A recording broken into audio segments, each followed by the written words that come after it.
can't believe I have to say this. Trans people and gay people deserve to exist.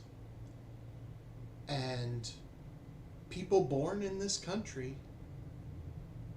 should not be allowed to be detained and deported to countries they have never been to. In the recent political landscape, we have had people be arrested for going into the quote wrong bathroom unquote, despite the fact that these people have the neurochemistry and mannerisms and desires and personality and everything that matters except genitals of the gender that they identify as.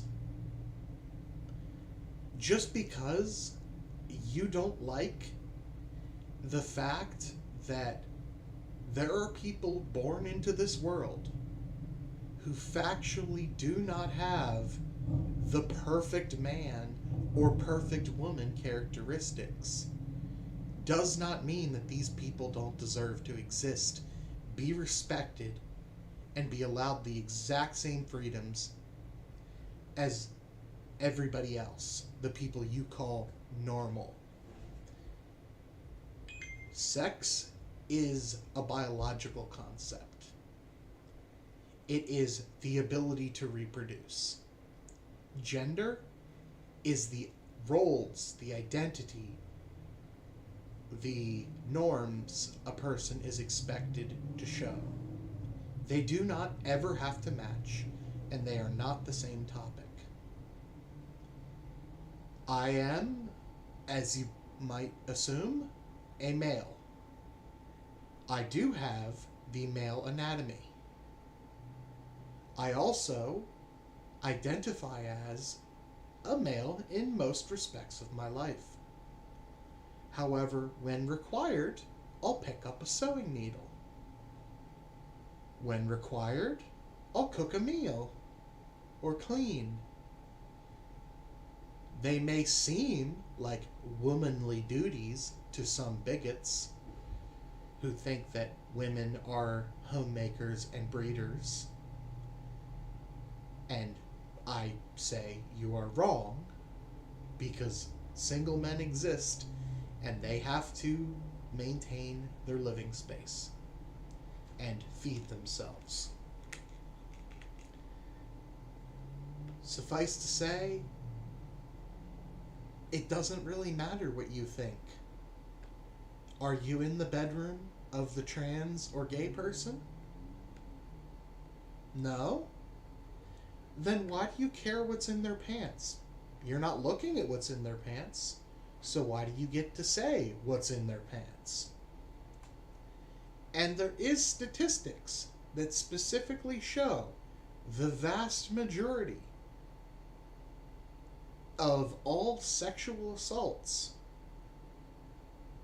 are specifically cisgender people, not trans people, not gay people, but straight cisgender people who enter a restroom they do not identify with. If you want to stop the sexual assaults, segregating bathrooms itself is also stupid. But I'll get to that in a moment. Cisgender people who do assaults are gonna do it no matter if there is a bathroom limit or not. They will go into the wrong bathroom that they don't identify with to find victims. They will also go to places where there are not segregated bathrooms to perform the exact same crimes. Bathroom policing doesn't help anyone. It just makes the women feel more unsafe because there are male police officers who are allowed to enter the bathroom and detain a person that they suspect is not a woman, but often, as we are seeing, is biologically and gender-wise entirely in every respect a woman, and just happens to have some not so beautiful trait, according to some people's opinions, that makes them be like, oh, that person probably isn't a woman because I don't find her attractive. Just because you don't find a person attractive doesn't mean that they aren't who they say they are. And you shouldn't be allowed to tell a person, drop your pants so we can see if you're actually a woman. Fuck you. You deserve to have your opinions completely ignored. And honestly, I would not be sad if you had to deal with the exact same persecution without any justification. Now, let's get to segregated bathrooms. Why do we segregate bathrooms? Let's think about this for a moment. 1. Most bathrooms that are public contain something called a stall. This is an enclosure, which is lockable, that is wrapped around the toilet. This completely provides privacy, mostly, except for the bottom half and the top where gases may wish to be extracted. Now, assuming that the bottom goes low enough that you don't see their undergarments when they sit down on the toilet, this means that effectively the stall is a separate bathroom in its entirety. It's just designed to be easily cleaned. So why do we have a women's and men's bathroom? The only variation between the two that I've ever seen is the use of urinals, which I think are actually a bad idea, as the force of urination by men tends to cause a ricochet effect, and due to the shape of the urinal and the lack of dampening within the urinal for the forces of urination, cause microscopic particles of urine to reflect out of the urinal itself, cover the floors and the individual urinating. This is a fact. It is disgusting,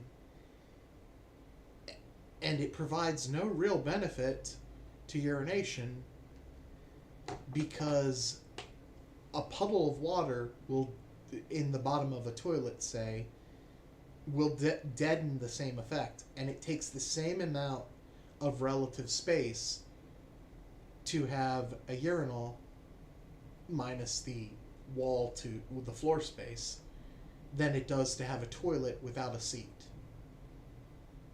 And as for water consumption, most businesses have automatic flushes that happen regardless if there is someone urinating regularly in that unit or not. Or they are sensor based, in which case high efficiency toilets exist that maximize the effectiveness of the water to flush. And urinals, well, they have to use about the same amount of water because they have to flush their walls down to the sump anyway, making it effectively the same amount of water relative. And if you really cared, urine isn't that bad. You could just have it only flush every 5 times it's used instead of every single time, because there'd be no risk of clogging. So why don't we just make all bathrooms unisexual? It's each person gets a stall, You have a row of sinks and paper towels or air dryers. You have the baby change station in the main area, or possibly in the handicap stall, because why not? And you can double the amount of floor space. And you don't have to worry about too many women going into one bathroom or too many men going into one bathroom while the other bathroom is completely unused. All you gotta do is combine the rooms and make stalls, which is ironically cheaper, relatively speaking, than segregating the rooms and adding double the number of sinks, paper towel, soap, and other dispensers. And it provides no benefit to privacy. So why do it? And thirdly, let's talk about ICE. Immigrations and Customs Enforcement. Now, I'm okay with the CE part of ICE. Customs make sense in a world where people think of themselves as different nations rather than we're all humans and some people just happen to have more resources than others. Maybe it would be okay if I traded some of my extra food for, say, a battery that I don't have the raw materials in my particular land to produce, or the expertise to produce it. That's actually based on real experience. Because America, the country I tend to live in, as you can probably at least guess by my accent and my words, we have a lot of land, and a lot of that is arable. A lot more than we need to feed our population. But we don't have the raw precious metals to make things like neodymium magnets, or to mine large quantities of aluminum. I'm not going to get into the debate over aluminum versus aluminium between countries. We're talking about the same material, a metal that comes from bauxite. So basically, we don't have the materials required to make the complex technological devices such as batteries, which are wear items. So we often have to import those materials. Guess who the biggest supplier of most of those higher order precious metals is? The very same country that we're putting blanket all goods tariffs on. China. China has the largest global deposit of precious metals used in the manufacture of high power magnets, batteries, and lightweight structures made out of aluminum. And yet, we're blanket banning all of their products. It would be okay if we banned specific products that were possible to manufacture in our country, to force companies to bring manufacture back to America. But why are we banning the raw resources that we literally cannot obtain except for from that country? And then there are some things that we just can't do as well as China. China had this odd situation where they didn't quite have the expertise or the raw materials or skilled labor manufacturing capacity to make tri-metal lithium batteries, the common lithium manganese cobalt design that most people have in their phones or in their non-lithium iron phosphate electric vehicles, the one that tends to go on fire more than any other chemistry, and also is the one that wears out quicker and is far more temperamental to abuse, China couldn't make those. So they invested heavily in optimizing lithium iron phosphate chemistry. It's a little bit less energy dense, but it is far more stable and has a higher durability with cycle life. This means effectively that you should import lithium iron phosphate batteries from the experts in China. They know how to make good batteries, and it's the best battery for long-term use. So it is the only chemistry that you should be putting in electric vehicles. A device that has regular cycle life, that should never, ever go on fire and fail to produce power for things like the latches to let you out of the vehicle. And also, you can't easily replace an EV's battery pack, especially because companies like to make it difficult and refuse to cover it and charge you exorbitant sums over the cost of the battery and the labor just so you'll buy a new vehicle. There's no point in buying a new vehicle if your battery's still good, and your battery will still be good if you imported lithium iron phosphate from China instead of lithium manganese cobalt that can sort of be manufactured reasonably well outside of China. The immigrations portion of ICE, though, I'm sorry, but they fuck up way more than they should be possibly allowed to. There have been several instances of legal, proven American citizens detained as illegal immigrants, deported to countries that they have literally never lived in and have no association with, and that are very dangerous to those people.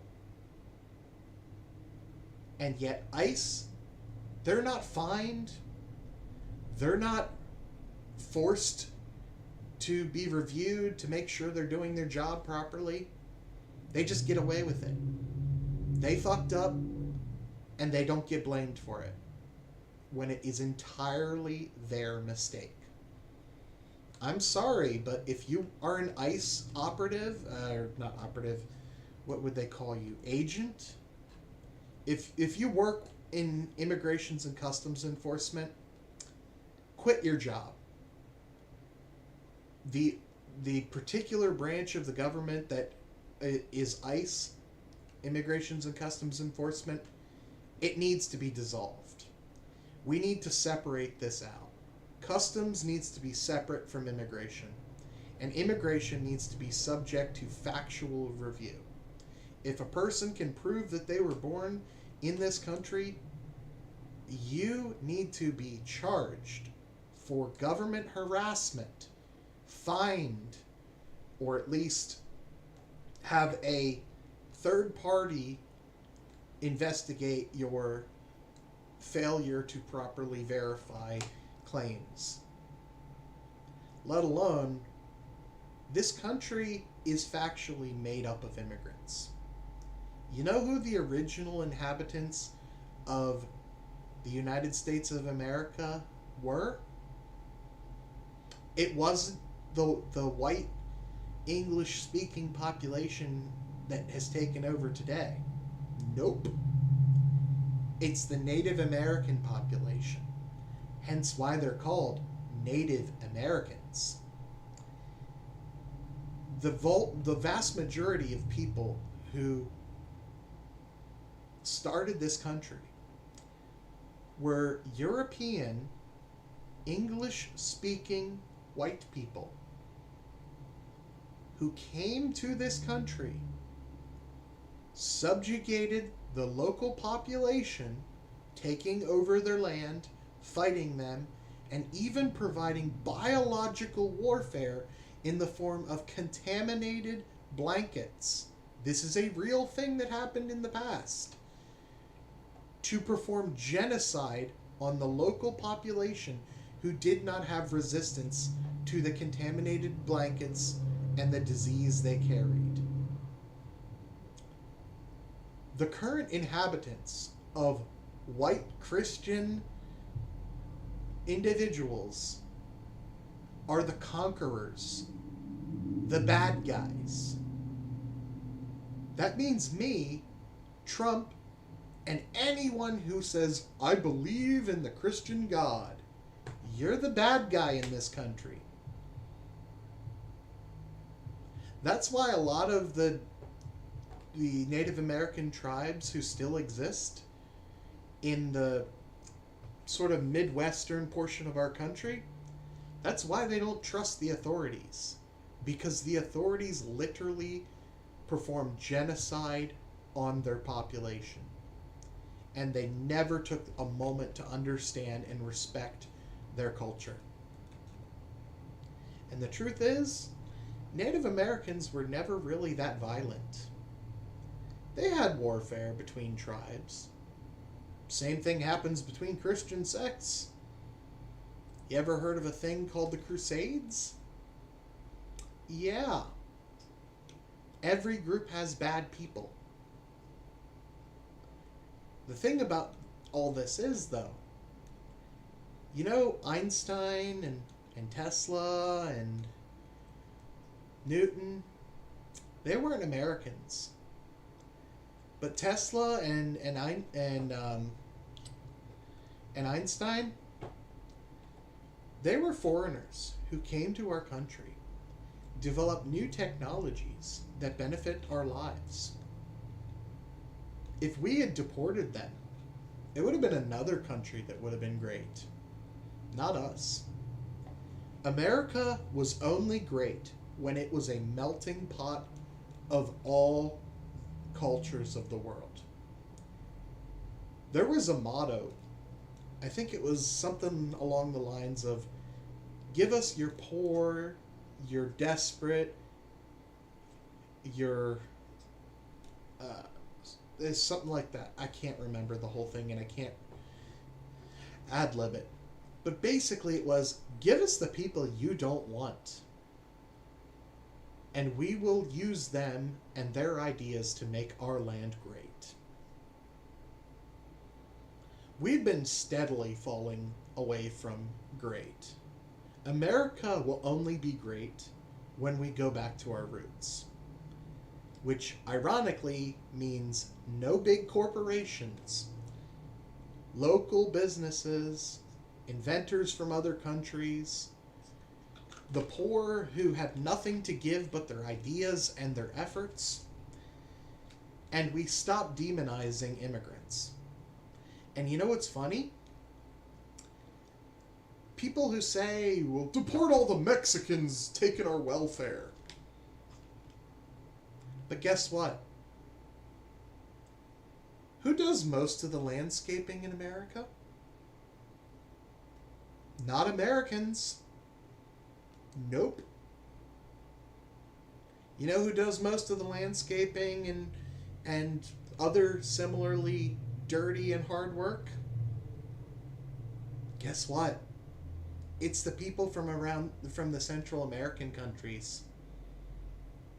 Those people come from a land where drug lords control the government. And they run. They come to America. They work hard. They get paid pittances because they can be paid less than minimum wage. They get abused. But they are faithful, hard workers. They never ask for much. They do their jobs. They keep their heads down. Most of them don't even do crimes. Unless they're pushed into it, actually forced into it by existing criminals. The truth is, immigrants are what make this country great, whether they're illegal or not. It's always been the case. It will always remain the case. And ICE is stupid, evil, immoral, and should be illegal for deporting anyone just because they have some of the traits of those countries that actually make America great again. For all you MAGA people, stop demonizing the Mexicans, because they're what make America great again. They're the solution. Let them in, make their immigration legal, and let them take those jobs that they were already performing. And to all you Christian types out there, you Christian nationalist, anti-trans, anti-gay people out there, the fun fact is, when the anti-gay Christians come to town, the number of gay prostitutes who are hired goes up. Funny correlation, that. Almost like you hate yourself, not the people. And why would you hate yourself for having a little fun? And here's the thing about sex. It doesn't have to be about reproduction. Even in the animal kingdom, prostitution exists. Some apes are known to have sex for food. They don't have an economy, but they will trade sex for other things. Prostitution is natural. Same thing with gay. There are sometimes animals who will have gay sex. I don't know if they know that it's not possible to cause reproduction. And maybe they do, because that actually would be a good option if you don't have birth control because you're not scientifically literate. And birth control, it doesn't stop an existing pregnancy. There is one type. There are a few types that do that. But it isn't a baby until it is fertilized and implanted in the uterine wall. And there are many forms, the most common forms of birth control, stop those two things from happening in one way or another. So it never becomes an embryo because it never is fertilized and implanted in the uterine wall. And guess what?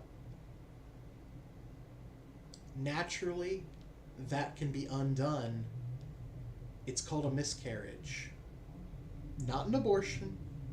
The baby just doesn't stick, doesn't stay stuck. It falls out. This happens early. Most mothers never know that that's what happened. They just think they didn't get pregnant.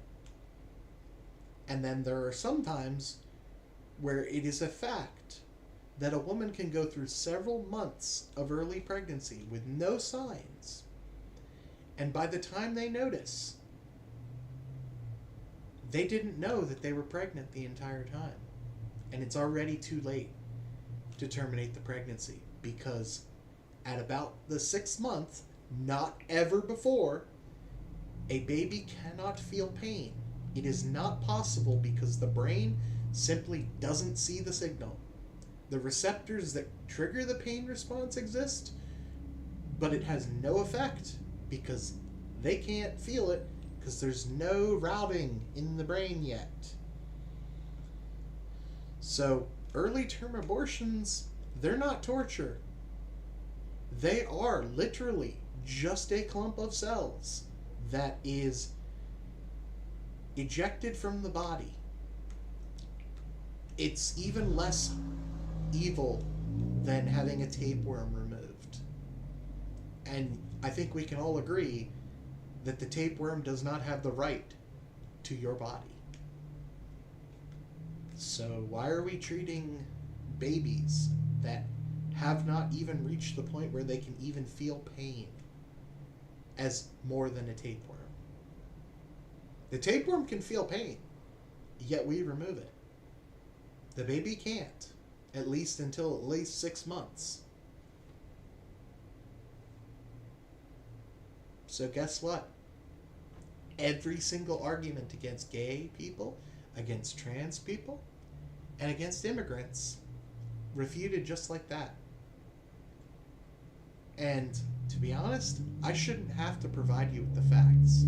They're easily found online. If you're watching a video like this and you care at all about what is actually true, you can look it up yourself. Trans people have brain chemistry that matches their gender identity and not the sex that they are born with. There are people who actively have signs of both sexes. There are people who are born with both a penis and a vagina. And they're not allowed to just grow up and figure out which one's actually correct. The parents make a decision with their doctor, and one of them is mutilated. They're not allowed to just grow up and see what's actually true.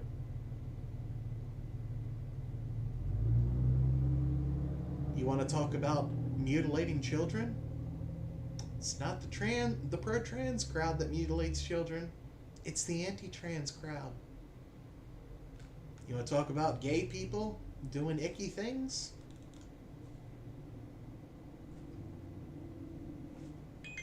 Are they doing icky things around you? Are they doing icky things around your children? No, they're doing it in their own bedrooms. The only thing you see in public is kissing? If you don't like gay people kissing, then you're not allowed to kiss either if you're straight. It's only fair, because there's no difference between the mouths of a gay couple and a straight couple. We all have the same upper body, except for breasts. Our heads are basically all the same, with minor variations in traits.